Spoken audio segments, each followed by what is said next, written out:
What's going on, everybody? Welcome to another episode of the Desai Guys Football Forum. I'm one of your co-hosts, Norman Desai, joined as always by my good friend, my good buddy, the other half of the Desai Guys, Mr. Tad Desai. And Tad, our home network, the LAFB network, is going nuts right It's now. so annoying. It's If so you're checking annoying. the Slack, it's It's blowing so, up. no, I'm not checking the Slack for very much on purpose. They're blowing up with pictures of the parade and just people talking about is this, they're gonna run it back next year, and just like they're gonna have, open range to take claim of the NFC again next year and all this stuff. It's just like, yeah, they're riding high right now, But overall, the one thing I will say though is that the game was actually not bad. Like kind of like we talked about in our It was preview great. game. What are you talking about? Yeah, Not bad.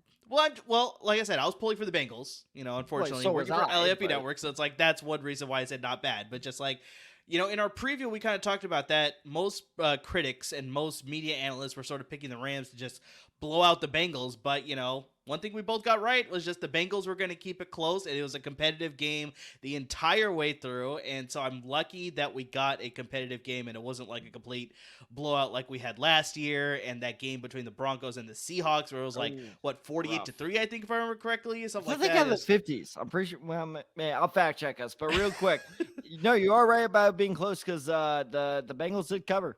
It was a 4-point spread, so the Bengals did cover there. Which, despite the conspiracy theories, that was not like some gambling underground. Oh, they paid off the long snapper. That was just bad luck.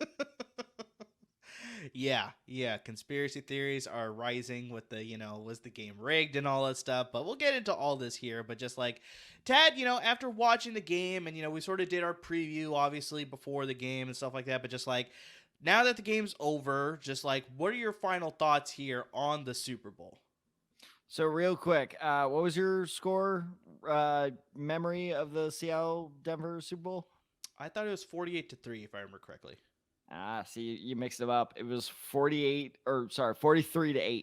43-8. Ah, dang. Okay. Yeah. Okay. See, there you go. You were, but no, I mean, honestly, like I like exactly like what you said. I was just happy with the good game. I was a little concerned with that first half. It was a little slow.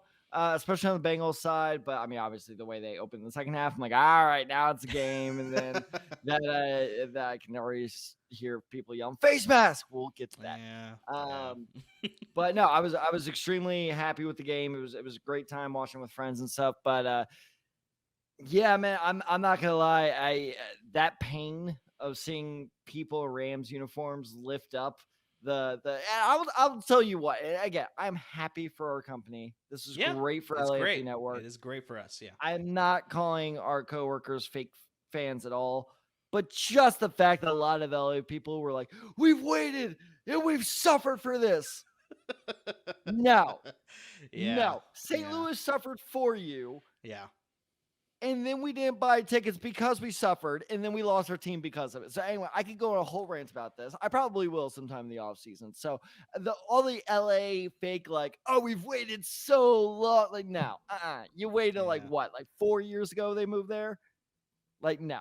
So Clearly, I'm not happy that the Rams won, but I got it. I will openly admit I am very happy for Stafford. Also, to just keep on piling on the LA hate, which is great with that logo in our top corner. Oh, yeah. But yeah, exactly. I gotta keep doing it. Is I love how like insulted LA fans were that Detroit was cheering for LA.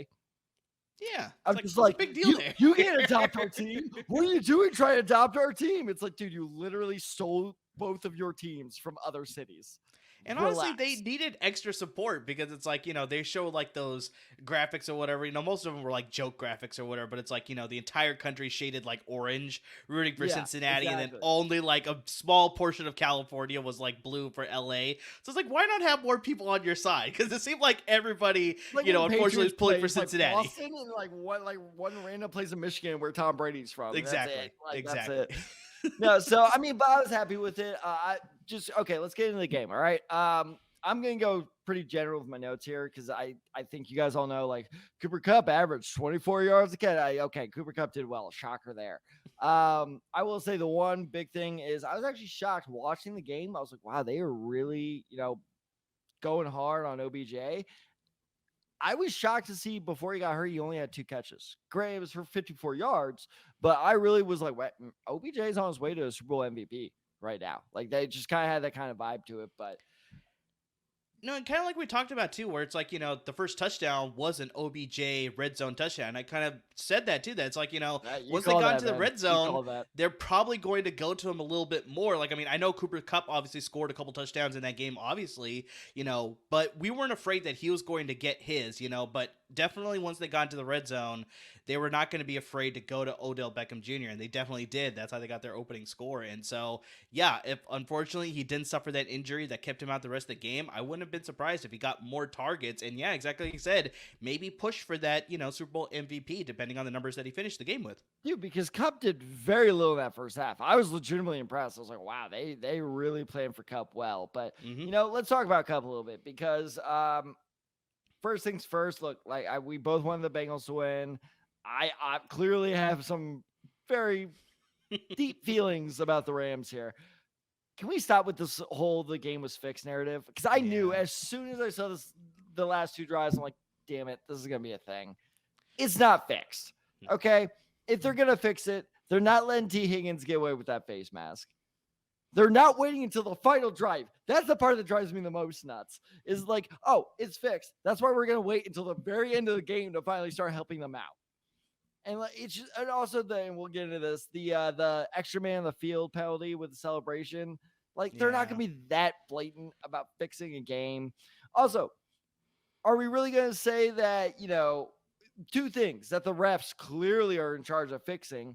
One, the Bengals not triple and double teaming Cooper Kupp when he's literally the only viable receiver on that last drive. I don't know what the hell that game plan was. Honestly, that holding play at the goal line, that shouldn't have been holding. That should just be for a stupid play call. Yeah. Of just like a bad defense.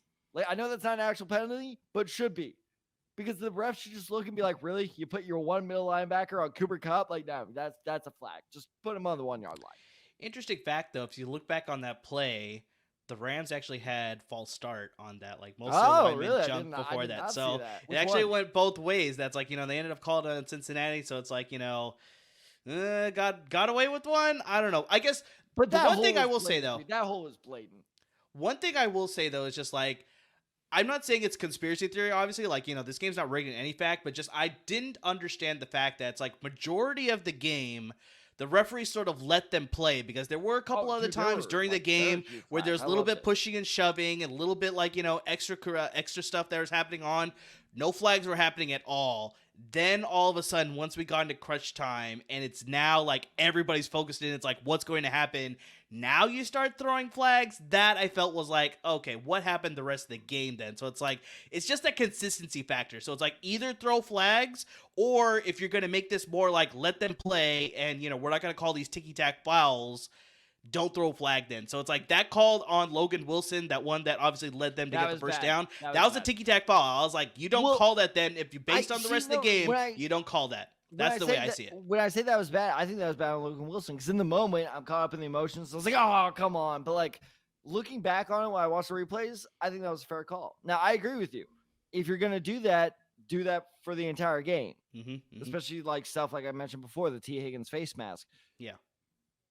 But at the same time, I mean, this is why we need robot refs, man. I think it's panic factor, right? It was just like, oh my God, like they're about to make a comeback and like, shit, flag. And it's just like, I think the refs kind of had that little bit of like a freak out moment. And I'm not going to blame them for that. Yeah, of course they should be better than that, but they're human after all, and that's a very high pressure environment for refs. So it is, just like I said, I think that's more, it's just a consistency factor. So it's like, if you're not going to call it the entire game, then it's like, why are you calling it now, sort of thing. So yeah, some people view it as like, as very close, bang bang sort of call. I think maybe you're leaning more towards that it was actually the right call, sort of thing. But it's just like, yeah, that's just my point there. Just that, they probably shouldn't have thrown that flag. Now here's the bigger thing, because that play we could talk about for probably an entire episode, but we'll get Ed Hockley on one of these days. But I by the way, speaking of which, I this is one of my favorite parts of this last season is like when they bring on the ref officials, they actually have something to say. My favorite part of this NFL season is whenever I think it's CBS would bring on Jay Feely.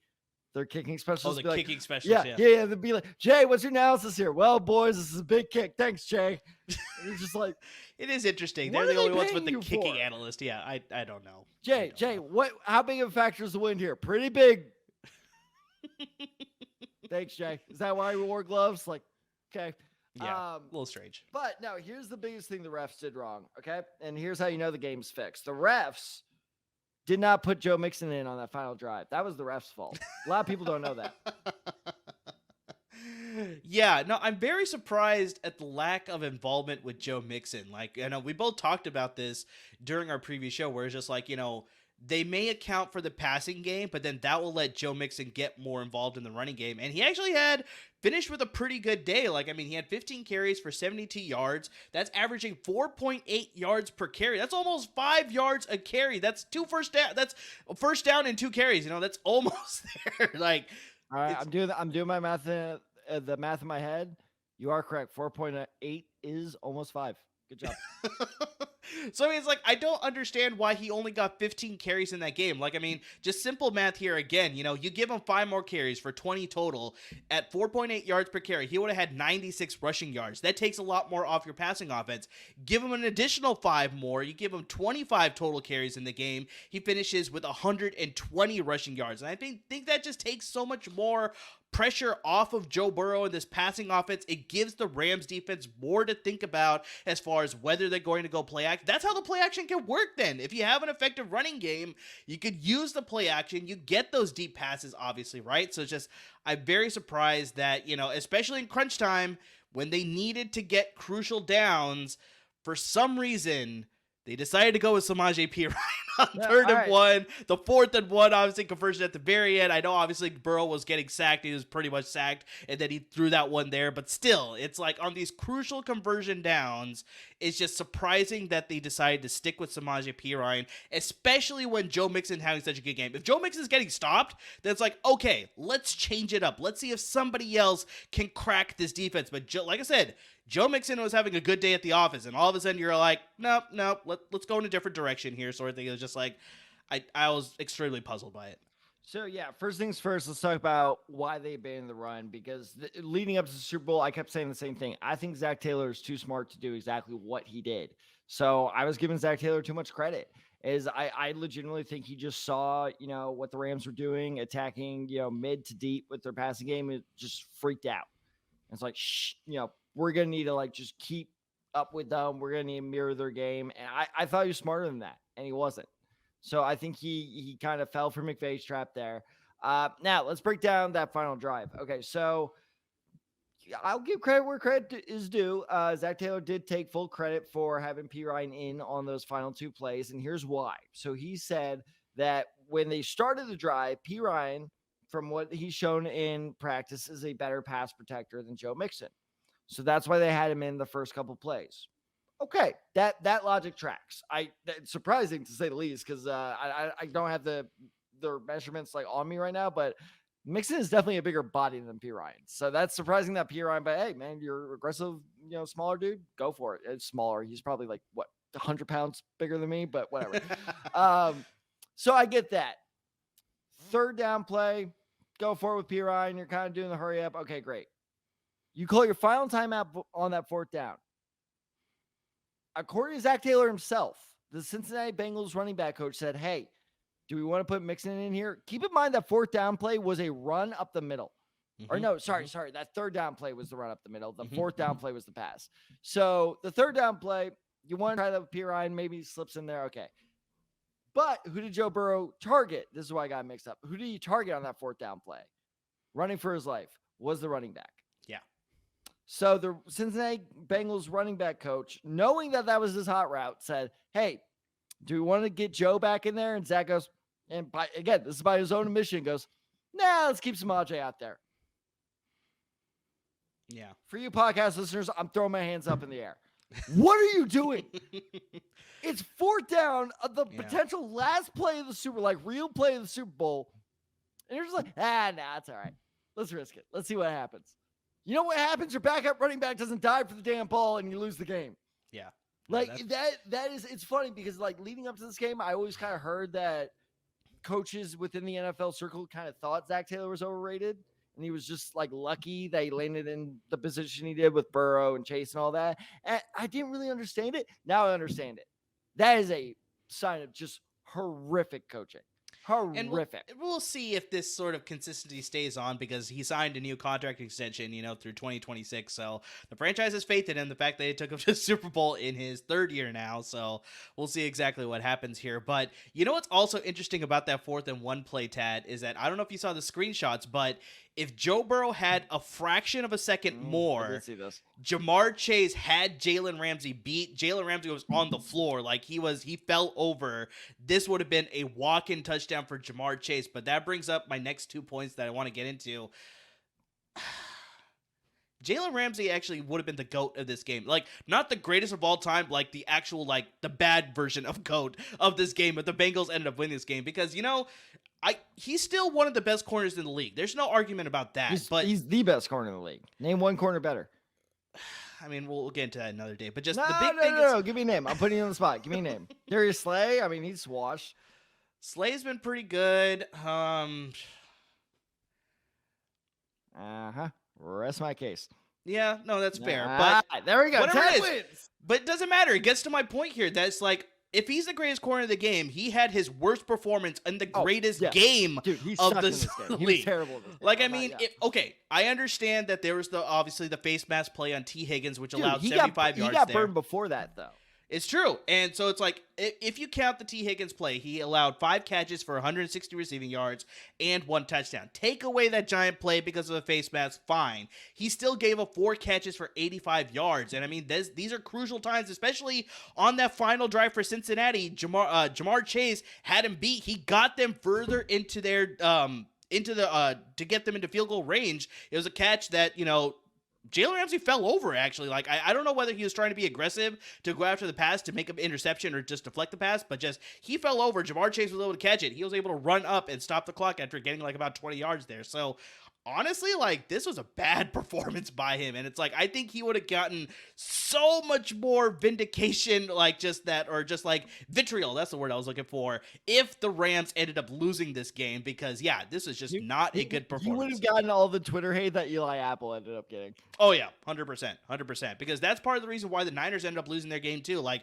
Richard Sherman was pretty good all of season long, but then in the Super Bowl, when the Chiefs needed a long drive and a long pass, Sammy Watkins was able to beat him on an easy play. Richard Sherman was toast, burnt completely. Sammy Watkins got a 25, 30-yard reception, got the Chiefs further into scoring position to get them to take the lead. And then obviously the Niners were not able to make the complete blast, blah, blah, blah, blah. Not happened there. But I'm just saying that the Rams blah, blah, blah through it because he's just blocked it from his memory at this point. Like, I'm trying. He doesn't even it's remember not fully it. blocked. Like, it's not fully blocked. It still hurts. If you tell me Tracy Porter, I don't even remember that name.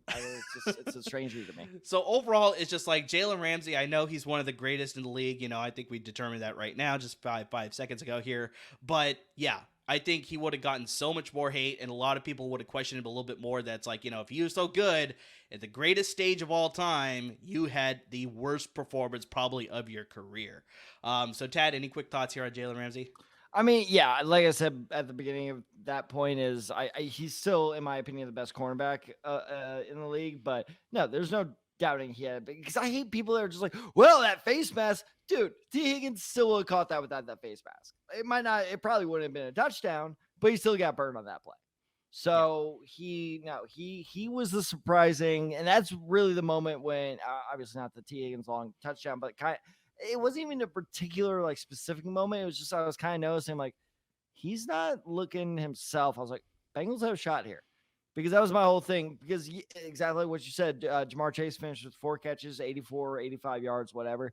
That was the moment, like, where I think when Jamar Chase kind of started getting the groove, like, oh, they have a shot here.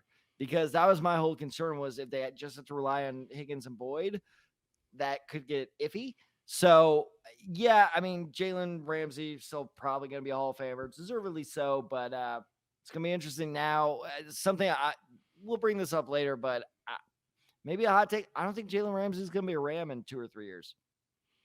Yeah, I can very much see that happening. But yeah, we'll get to that at a later time. So next thing that I kind of want to get to is just like, both of these teams, obviously they made the Super Bowl, but Tad, I think we're both kind of in agreement. We were talking about this before we started recording, that I don't like their chances to get back to the Super Bowl next year, possibly even the following year.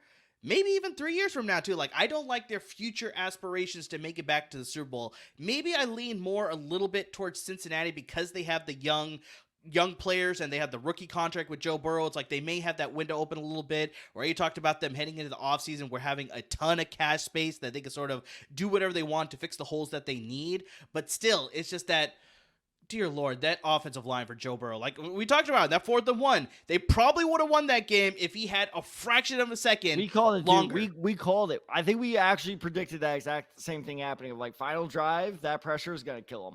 Yeah. And if he had that fraction of a second longer, they would have won that game. So it's obviously they're going to address that. But I mean, Tad, this is just how bad. Sorry. Finish your question. Because go ahead.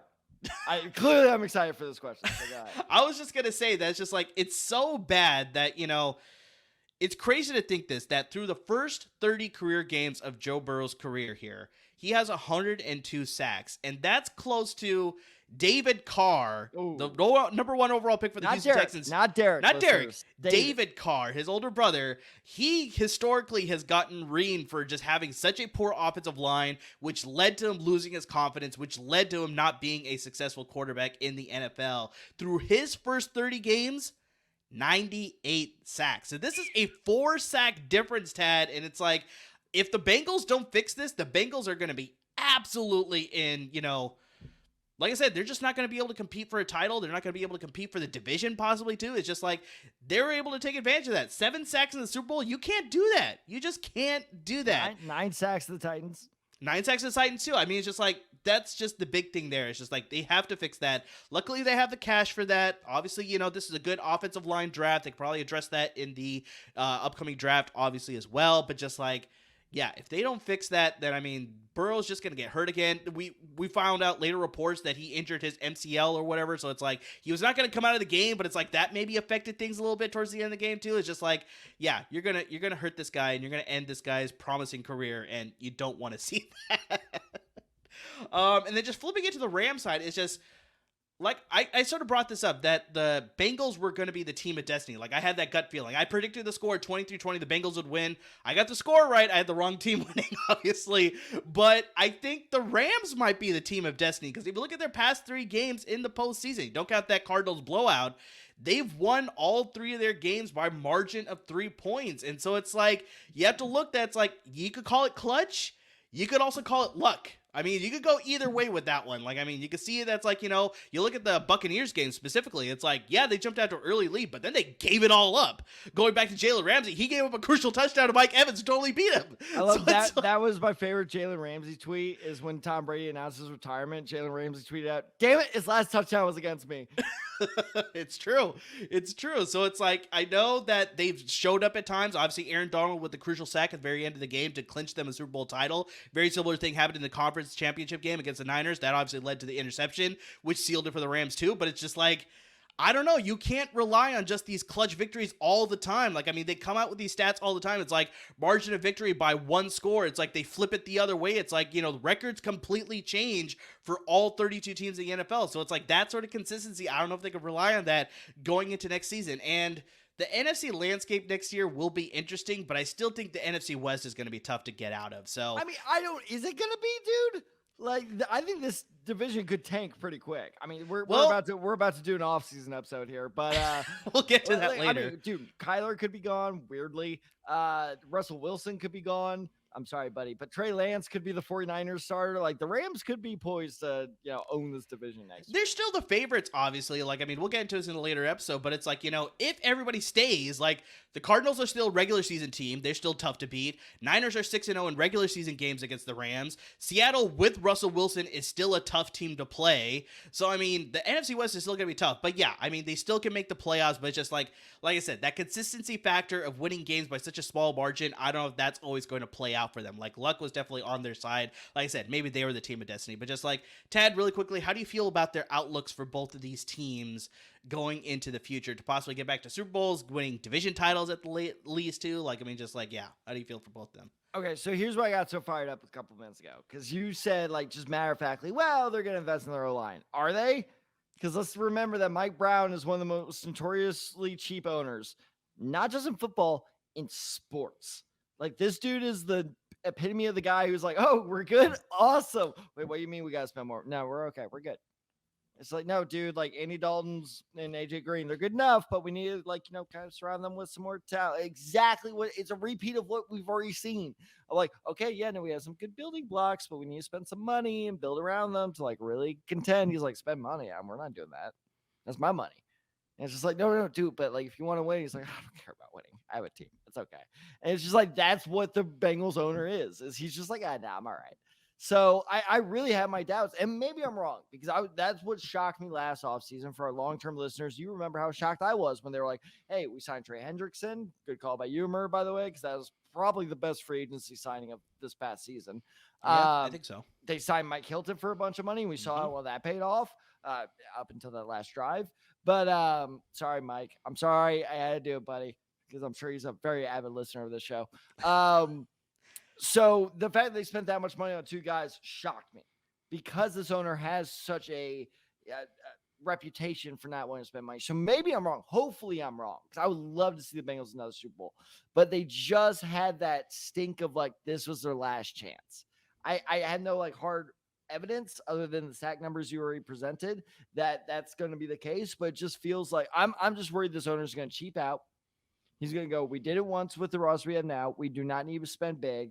And it's not going to work because look, Jamar Chase I think and that's a big thing too, is I think teams didn't quite take Jamar Chase seriously until much later in the season.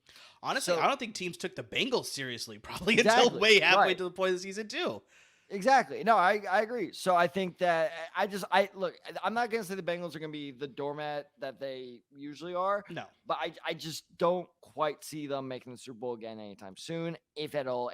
Because again, I said this during our Super Bowl preview show. They have about a 3 or 4 year window now. Mm-hmm. The second that Jamar Chase and Joe Burrow start getting, a little like, hey, give me my money, that roster is about to blow up. It's exactly what happened in Seattle. The second they paid Russ, which Russ deserved. I'm not saying Russ didn't deserve that contract. And Burrow will deserve it too, probably. But exactly. It's going to hurt them long term. And we're seeing with the Chiefs now. Like the Chiefs are going this offseason, and Mahomes' cap hit roughly is going from like $8 million to like $35 million within a matter of weeks. And where everyone's like, I don't know how the hell you're going to do that. And I don't know either. So it's going to be fascinating to watch. With the Rams, I actually disagree with you a little bit. I think depending on who returns, because as of today, recording or yesterday, my days are kind of blending together here. It sounds like Aaron Donald is kind of changing his mind. Is going to come back. Fascinating. What a great non-answer by him, though. In that post-game interview when she was like, are you going to retire? He's like, I'm just enjoying the moment. It's like, oh, yeah, your agent coached you up well. Good job, buddy. So it looks like Aaron Donald's come back. I'm really not sure about McVay. I'm really not. This is going to be really interesting to watch. And by the way, I love the fact that all our LAFB coworkers were like, this is a wild. I can't believe this. Really? You want to be with this team in 3 years from now? Because I sure don't. Yeah. But that basically means that I still think this team can be competitive for the next year or two. Because I do think Von Miller is going to come back on a cheaper contract than he's going to get from other teams. I don't think he's after the money. I think he's kind of after the legacy for now. So I think Von Miller is going to come back to the Rams. Aaron Donald's going to come back. Stafford's up in the air. We'll touch on Stafford in a bit. But if McVay, Stafford, if everyone returns, I could see them repeating next year. I really could. Because you're right. They play close. They play it close. But you never really see, they're just so technically sound. Like they were like I said this in the Super Bowl preview. I felt like the Bengals were lucky, right? Like the Bengals just felt like a lucky team. The Rams at no point was like, oh, you're just lucky. I was like, no, you just outsmarted the other guy. Like, and that's always what makes the Rams such an impressive team is they just seem like the smarter, more technically sound team. So I actually think the Rams can compete for another year or two. After that year or two, I'm seeing a big time train wreck coming because you guys don't have a lot of assets and you guys have a lot of old guys. So it's going to be fascinating to see where the Rams are in 2 or 3 years. It's going to be great for me. I'm going to revel in it. But here's one thing I want to bring up real quick is can we stop with all this Matt Stafford Hall of Fame talk? Not saying he's not a Hall of Famer. Can we let the dude enjoy his moment? Like this reminds me a lot of the Monty Python and the Holy Grail scene. Maybe not the perfect metaphor, but when they're like loading the guy in the cart He's like, I'm already dead. And we're like, shut up. It's just like, can I just retire in peace? And we're like, shut up. We need like a controversy here. It's just like, at first, he can't go to the playoffs. Well, he makes the playoffs. Well, he can't win a playoff game. Win a playoff game. Well, he can't win the big game. Wins the big game. Well, is he a Hall of Famer? It's like, guys, can we just appreciate the dude? Like, he's a good. I get Richard Sherman brings up very good points because clearly he was the one that started this controversy. Which, by the way, do we know why he did that? That seemed very unprovoked. I think it was brought up by Ryan Clark on ESPN, if I remember correctly. Okay. And then Richard Sherman brought it up on his podcast, so that's how the whole thing started. But yeah, I agree. I think it's still early to talk about, his Hall of Fame status. And it's just like, appreciate the fact that he was able to come to a new team. He was successful here. Obviously led his team to a Super Bowl and also a Super Bowl victory. It's like, now let's see what he could build off of this. But it's just like, yeah, let him bask in the glory right now. It's great that LA got a Super Bowl. He literally did not have 24 hours before it was just like, wait a minute. Like, come on, man. It's like, discuss this when he retires. It's like, let's let him play his career still. So okay, but real quick, before I go to my final thoughts on this, Amir, just real quick, yes or no? No explanation. Matt Stafford, eventual Hall of Famer, yes or no? Eventual? I still don't eventual. I say yes. If Warner and keep in mind, I'm a St. Louis guy. If Warner and Namath can make it, I think Stafford, because of this season, because it's such a cool story of like, you're with the Lions. You stuck it out with the Lions, right? Yeah. Like you didn't do, and again, I'm not blaming these guys, but you didn't do a Calvin Johnson. You didn't do a Barry Sanders. I almost said Emmitt Smith. You didn't do a Barry Sanders and quit early on this team. You stuck it out with them. You did as much as you could. First year you're off this team, you win. Like that is such a great story that, So I think eventually we'll make it in kind of a weaker class, but we'll see. All right. So before we end the video, Amir, some of my quick thoughts on the Super Bowl. You ready? We're going to go rapid fire here. Go for it. All right. Vernon Hargreaves. Worst Super Bowl appearance in history by any player. It's up there. For those of you who don't know, Vernon Hargreaves had a ankle or foot injury, former first-round pick cornerback. He was the guy that after it was the pick six, right, where they were celebrating. It wasn't a pick six. It was just an interception, and they do their trademark celebrating in the end zone. Yeah, that always confuses me. Every time I'm watching Red Zone in season, I'm like, pick six. I'm so tired of that. They need to do something different. Well, especially the guys that run like 60 yards. Like, aren't you wasting more energy doing this? Stop it. But anyway, so this is the guy that ran out in sweats and flip-flops and cost his team 10 yards because he just had to get on the field to celebrate in the Super Bowl. I honestly would have loved it. They were just like, go to the locker room. You're done. You're not even allowed inside. Yeah, seriously. Go inside. I don't understand that one. Go inside. That was so weird.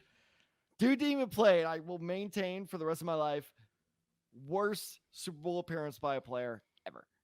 Yeah. So, a little bit of self-brag here. I hit the under with the national anthem. I warned you guys that minute 30 was going to be risky, that the 2-minute under was a safe bet. It was a little closer than I thought. I think she finished at, I can't even remember her name anymore. She finished at 157, 158, something like that. So if you listen to me, you hit the under on the national anthem. So good job for you guys. Here's what I'm most proud of. I got the Gatorade color right. It was blue. That's great. That was the best part about the Rams winning. I was like, I'm not even. I was miserable. Like, it's my friend's head in the hands. Like, I was really pissed off, and like they were doing celebrating. And the one thing I kept thinking was, at least give me the Gatorade bet. It was blue, baby. $45, Richard. So hey, LAFB, we have some betting podcasts coming out soon. We still have some pretty good betting advice here. So just don't forget your guy here, because I won every bet I placed except for the Mixon Akers one. Oof. Which we warned it possibly would have tied with either no score or they're both scoring. And so, I appreciate you saying we here, because that was not a collective issue. But no, I mean, overall, great season. My Colts stayed pretty competitive, which I'm happy with. Yeah. Can't wait to talk about this quarterback situation, because I really thought we were keeping Wentz, but apparently I'm nervous, man. I'm very, very nervous. Your quarterback situation's up in the air too. It's going to be a great offseason, so I'm very excited to get started. Even though I am sad about no more football, of course. Yeah, we'll see about that, but we definitely have lots of great off-season content coming for you, both on the YouTube videos as well as the podcast as well. So yeah, make sure you subscribe wherever you listen to your podcast, whether it's on Google Podcasts, Apple Podcasts, Spotify, right on the LAFB Network website. Just hit that subscribe button. You'll always be aware about when the podcasts are dropping. And yeah, subscribe to our YouTube channel. We got our own channel right on the LAFB Network's channel, like our own playlist, I should say. So subscribe to that. You'll always be aware about when our videos are dropping. You see the ticker down below. We bring it up every time. Follow all of our various handles. You got my handle, under the side 23. You got Tad's at Tad the side 94. You got the show handle, D Desai Guys. So interact with us. We want to know what you thought about the Super Bowl, what you thought about the commercials, how'd you feel about the halftime show. What do you think about what sort of crazy things are going to happen in the offseason, the draft? I mean, there's a lot of great things that you can be interacting with us, talking to us about on our Twitter handle. So make sure you're doing that. But yeah, to everybody that's watching, who's listening, who gave us a good rating, I mean, just anything and everything in between, guys, we really just can't thank you enough. Thanks for watching, guys.